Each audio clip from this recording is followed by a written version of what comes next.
Welcome to Bigg Boss season 9 బస్. Welcome to the wonderful game show నువ్వా నేనా. గెలుపుకి ఒకే ఒక్క అడుగు దూరంలో ఉన్నా ఏమీ కుంగిపోలేదు.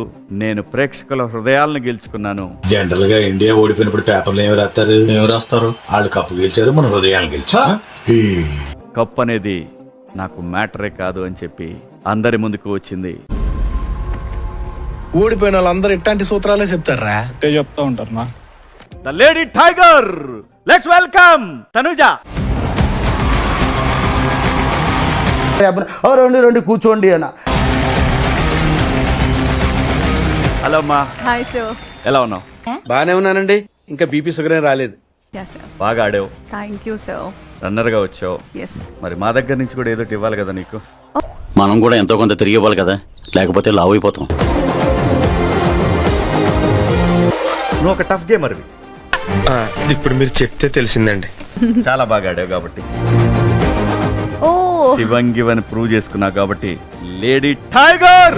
ప్రతియోడు పులులు, సింహాలు, ఏనుగులు, ఎలకలతో ఎదవ కంపారిజన్స్ ఎలపరం వచ్చారు. ఏ రాడపులి, ఎలా అనిపించింది? బాగుందనా? నిజం బాగుంది. బాగుందనా అంటే బట్ అంటే బేసిక్గా నా పర్సనాలిటీకి నాకు చాలా కష్టంగానే ఉండే. రొంబ కష్టం బ్రో, రొంబ కష్టం bro. But I gave my 1000% so అందుకే 15 వారాలు ఉన్నావు. అవును. మాకు తెలుసులేరా. నాకు సార్ చేయబట్టుకొని ఒక పక్క కళ్యాణ్, ఒక పక్క తనుజ. ఆ టైంలో నీ ఫీలింగ్ ఏంటమ్మా? ఈ ఫీలింగ్ ఏంట్రా? గుండేదో వణుకుతున్నట్టుందిరా. ముసలి గుండె కదండి, అది అలాగే ఉంటుంది. లైక్ సెకండ్ వచ్చినందుకు కూడా నాకు అంత బాధగా లేదు, ఎందుకంటే ఇది నాకు అలవాటు అయిపోయింది నా లైఫ్లో. అయినా అడ్జస్ట్ అయిపోవటం, కాంప్రమైజ్ అయిపోవటం మన మిడిల్ క్లాస్ వాళ్ళకి అలవాటే కదా నాన్న. ఎప్పుడైనా సరే చివరి దాకా వెళ్ళి ఇక్కడ గెలుస్తున్నాను అనే లోపల ఏదో ఒక ఇదయి. బేసిక్గా నా జాతకమే అంతండి, మనకు నచ్చింది ఉండదు. అందుకే మేబీ నేను టాస్క్ టైంలో కూడా చెప్పి ఉంటాను.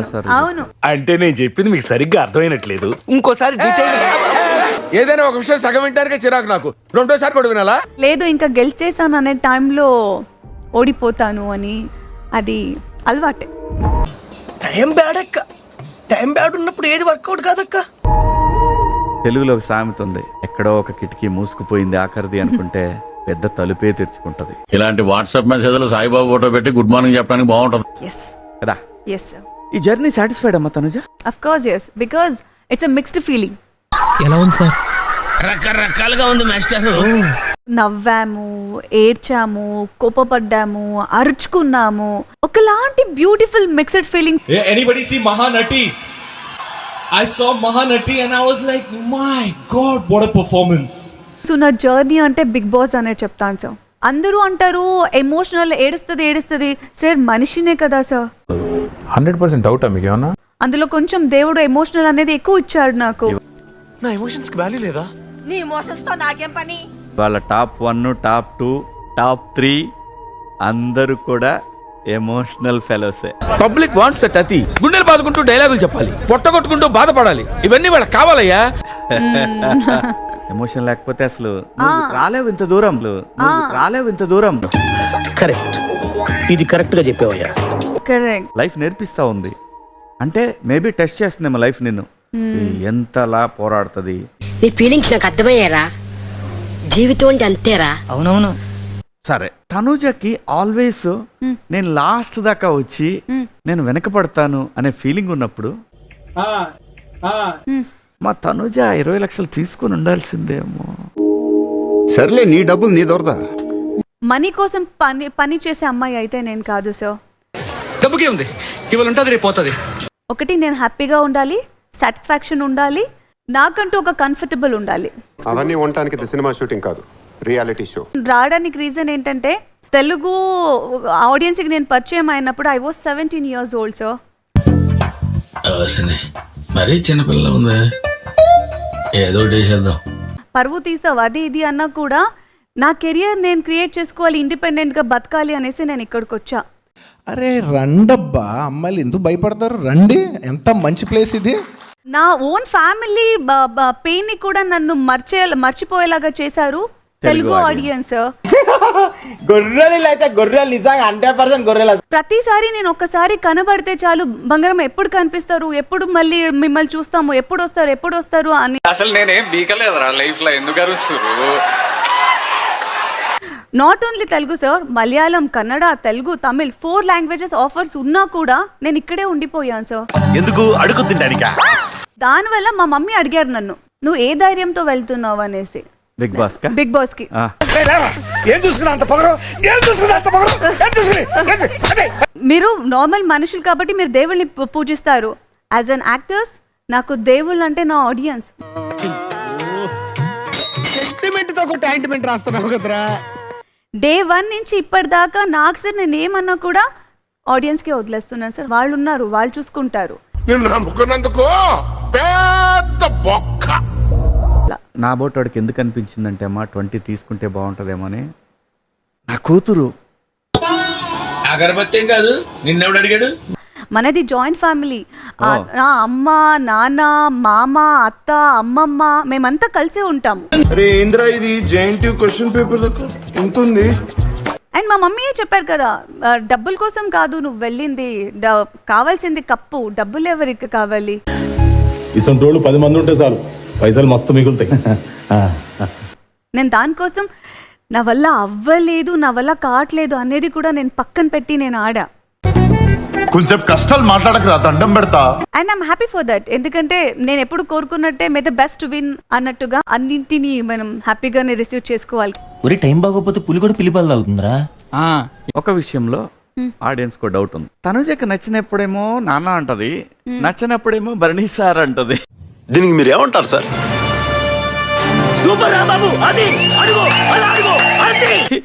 ఎందుకు? నాలో ఎంత ప్రేమ ఉన్నా, నాలో ఎంత రెస్పెక్ట్ ఉన్నా, ఇప్పుడు నేను అది పక్కన పెడితేనే నన్ను ఆడగలుగుతా. ఒక్క విషయం చెప్తాను సార్, వాడి పని చేసుకోవడం కోసం ఎన్ని రంగులు మార్చడానికైనా వాడు సిద్ధం.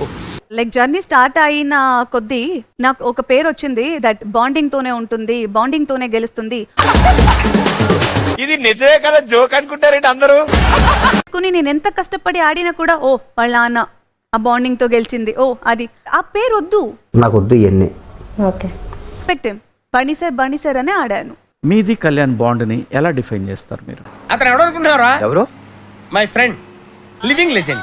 ఎలాంటి లైక్ ఒక జస్ట్ ఫ్రెండ్ బాండింగ్ కూడా లేదు సార్. కానీ అబ్బాయి మంచోడు. నేను అందరిలాంటి కాదు, చాలా మంచోడిని. నాకు తెలియదు, నేను నైట్ కూడా మేము ముగ్గురే ఉండిపోతే నేను అదే అడిగా, నీకెందుకు నేను అంతే. వాడు పడుకోవట్లేదు. మేము నిద్రపోం సార్, నిద్ర రాదు. ఒక సందర్భంలో మీరు ఒక మాట కూడా అన్నారు, ఒరే నీకన్నా నేను పెద్దదానిరా. అవును సార్, ఈ 23. మన గురించి లేదు మాట్లాడలేదు sir, we are good friends. And ఆయన లైక్ నిజంగానే మంచోడు. మీరు చూడ్డానికి చాలా మంచి వాళ్ళ ఉన్నారు, ఎవరైనా చూస్తే నిజంగానే మంచివాడు అనుకుంటారు. జెన్యూన్ గా ఆ హౌస్ మొత్తంలో మీకు పర్ఫెక్ట్ మ్యాన్ లేదంటే పర్ఫెక్ట్ గర్ల్ అలా అనిపించిన వ్యక్తులు ఎవరు?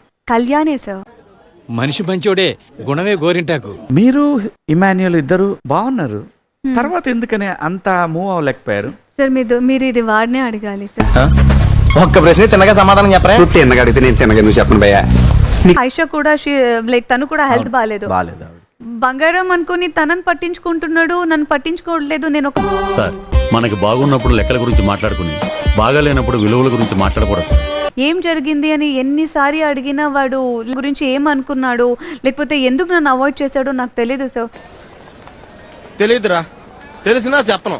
ఏం చేస్తావురా, ఏం చేస్తావు? వాడు ఎందుకు అవాయిడ్ చేశాడో ఏంటో. నేను యాక్చువల్లీ చెప్పాలంటే ఆ విషయానికే నేను కొంచెం డల్ అయిపోయాను సార్. ఇది మరీ బాగుంది. వెంకాయమ్మ వడ్డించవా అంటే పొంగలేనమ్మా మంగళవారం అన్నట్టు. మధ్యలో ఫస్ట్ 2-3 వీక్స్ అయితే ఆ ఫన్నీ ఇన్సిడెంట్స్ అన్ని కూడా చాలా క్యూట్ గా ఉన్నాయి. వాడు నడుంగిల్లొద్దంటాడు, మరి నా నడుంగిల్లేవనండి. ఎంత బాగా చేశారంటే నాకైతే తెగ ఎంజాయ్ చేశాను. క్యూట్ గా అనిపించిన ఇంకో సందర్భం ఏంటో తెలుసా? నామినేషన్స్ లో రే కళ్యాణ్ చేయవేరా బలవంతం చేస్తావేంటి? ముట్టుకో. మా ఇంట వంటలు లేడీస్ టచ్ చేయడం గురించి చెడుగా మాట్లాడతారా అనేసి వాడి మీద నాకు ఒక మంచి ఒపీనియన్ ఉన్న, రెస్పెక్ట్ ఉన్న వాడిని నేను వాంటెడ్ గా అవాయిడ్ చేసేదాన్ని. వాడు నా వెంట పడుతున్నాడు, నేను దాన్ని కేర్లెస్ గా ఇగ్నోర్ చేస్తున్నాను, వాడు అమ్మాయిలు పిచ్చోడు, ఆ అబ్బాయికి ఒక స్టాంప్ పడింది.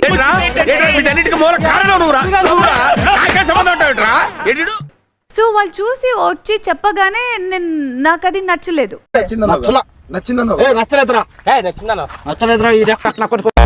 అప్పుడు నేనేమనుకున్నా, మేబీ నేను అట్లా వాడిని ఇగ్నోర్ చేయడం వల్ల, నేను అలా చేయొద్దు ఇలా చేయొద్దు అన్న వల్ల వాడు బ్యాడ్ అవుతున్నాడా. నువ్వు చాలా షార్ప్ రా, అందుకే అంత లేట్ గా క్యాచ్ చేసావు. Thank you sir. ఇష్యూ అర్థమైందా? అర్థమైంది సార్. ఈ హ్యాండ్ కలిస్తేనే క్లాప్స్ అనేది మాధురి గారు అండ్ రమ్య మాట్లాడుకున్న వీడియో చూపించారు. ఈ వీడియో నా జీవితంలో ఒక స్కిప్ చేయలేని యూట్యూబ్ యాడ్ లాగా తయారైంది. అప్పటికి ఆల్రెడీ మాధురి గారు నాకు క్లోజ్. ఆవిడ వేలోనే నేను డీల్ చేస్తున్నాను. నాకు తెలుసు సార్, ఎక్కడ నొక్కాలో ఎక్కడ మొక్కాలో ఎక్కడ తొక్కాలో ఎట్లా పైకి రావాలో నాకు తెలుసు సార్. నాకు and she's really good person.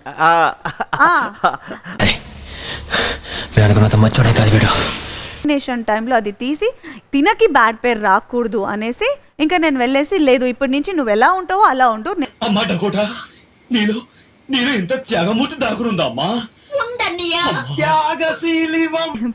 అంటే ఆడియన్స్ అందరు కూడా ఒకటి ఎక్స్పెక్ట్ చేశారు, తనుజాకి మాధురి గారికి గట్టిగా పడుతుంది అని.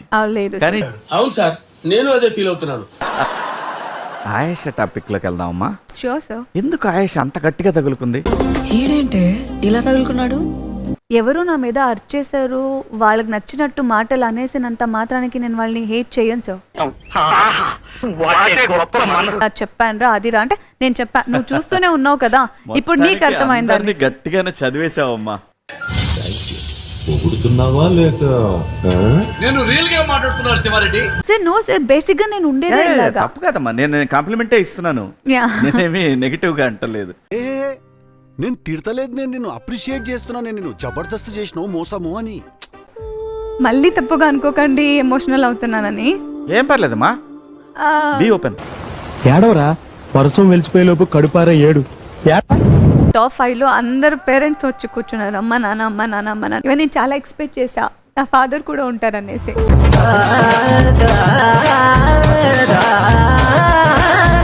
పెట్టుకున్నప్పుడు ఒక్కటే అనిపించింది, కప్పు తీసుకుని వెళ్ళి ఆయన ముందు పెట్టి, ఇది నా నీ కూతురు.